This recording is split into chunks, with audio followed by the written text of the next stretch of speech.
Hi guys, just want to give you a quick update on our camper and explain to you some of our decisions. We got this van basically. It's just a panel van that we bought for to turn into. We were actually going to turn into a mobile caravan. It's got good height inside, so it's pretty good to turn into a camper. When we looked into the ups and downs of doing it, we decided that maybe that wasn't as good an idea as we originally thought. So we decided, as we're going to do it on a shoestring anyway, we decided to do it as a stealth camper rather as a proper motor caravan, and I'll explain my reasons why. We changed our plans when we discovered all what was going on with the government at the moment with caravanettes. So we decided to leave this as basically a stealth camper. So we have a little cooker here, which this is also the sink, cooking a sink. This is on a pump, so I didn't want electric pumps and electric waste and all the rest of it. So this is just a straightforward but hand operated pump.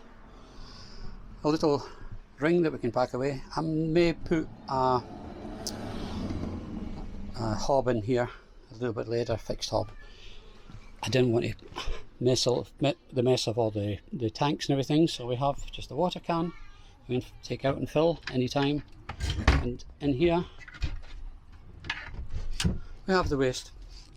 So again, it's just a matter of taking it out and empty it when we don't want it. Now, like I said, reason why we did this on a shoestring.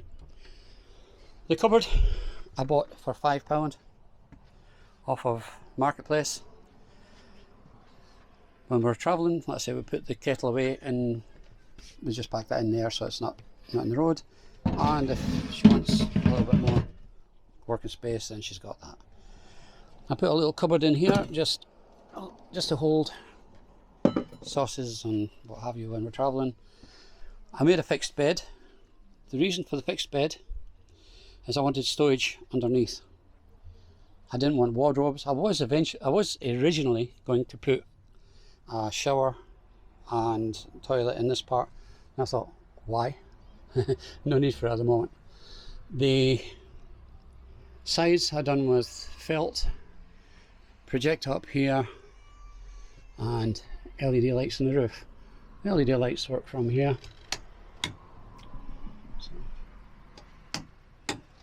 And the projector, I just use the screen. Now this actually works as both. It blocks off the front and it also works from a projector screen.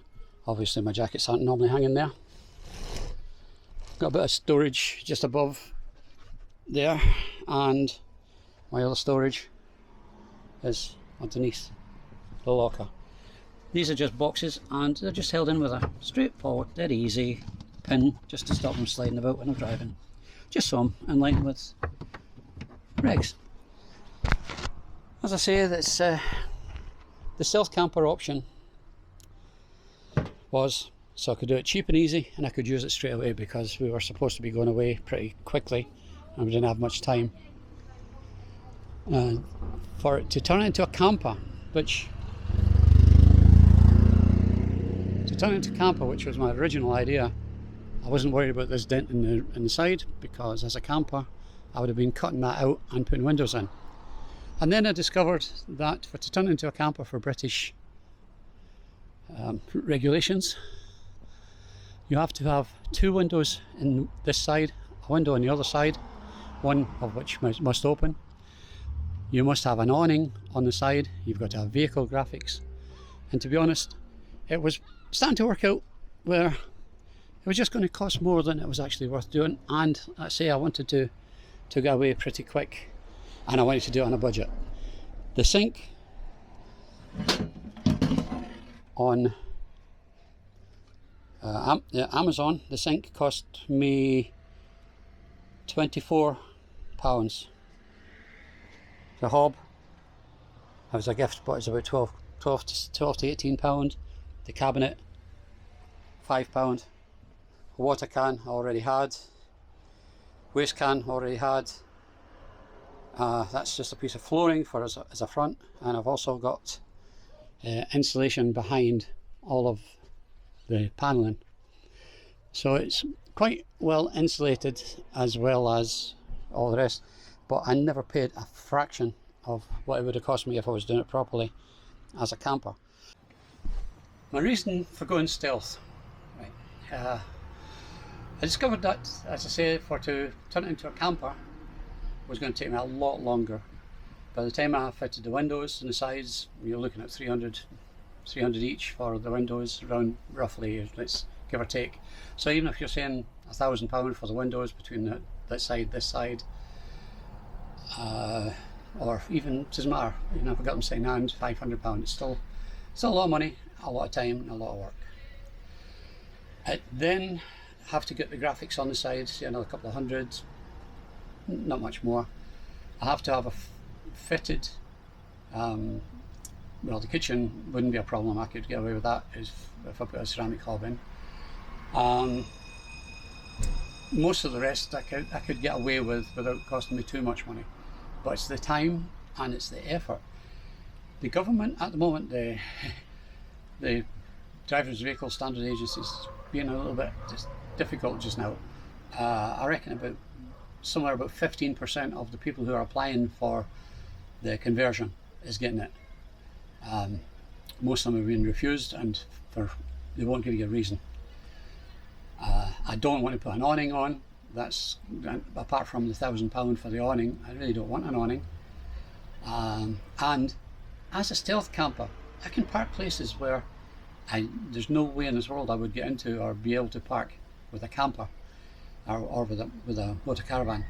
So as a stealth camper, the only benefits I can see, and there may be a little bit of insurance benefit, but to be honest, my insurance isn't that expensive on this. A little bit of road tax benefit, but not a lot, and maybe 10 mile an hour difference on motorways. Motorways is the same on dual carriageways and single track roads, 10 mile an hour. And to be honest, when I'm on holiday, I'm not in that much of a hurry. Yeah, okay, a lot of campsites don't particularly want stealth vans in, but to be honest, I don't want to go to caravan sites. I don't want to go to campsites. I'm happy parking at the side of the beach somewhere, or in a side road for the night and going on to wherever I want to be. So this suits me a lot better. Let me know in the comments what you think. Tell me if you think that I should go down the road of a camper or motor caravan instead of a stealth camper, or do you think I'm being silly? Do you think that really I should bite the bullet and find the rest of the money and try and do the rest myself? I've had so many good night sleeps in here. This bed is more than comfortable. The van itself is a pleasure to drive. It's more like a car to drive than a van.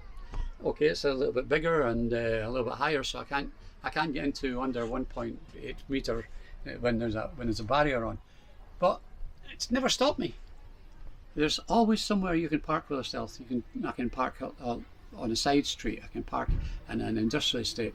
It's not really been a problem for me. It's been absolutely fantastic. The reason I went for a fixed bed rather than a slide-out bed was twofold. Basically, I didn't want to start having to make a bed when I got anywhere I was wanting to go, and secondly, I wanted storage space. So as you can see, I have a huge bit of storage space. I mean, I lose the spare wheel in there. I've got 4 chairs in there. There's loads of gear in there, and there's still loads of room for loads more. So that was the reason why I went with a fixed bed. I could have, as it's lats, I could quite easily have made it slide out and made it half the size when it's closed and have a bit more space inside, but I really don't need it. So I'm quite happy with the way that turned out too. One of the other things I did was I fitted a leisure battery underneath the passenger seat. There's an isolator switch where I can connect it to my van battery, so it goes straight through, and there's a inline fuse.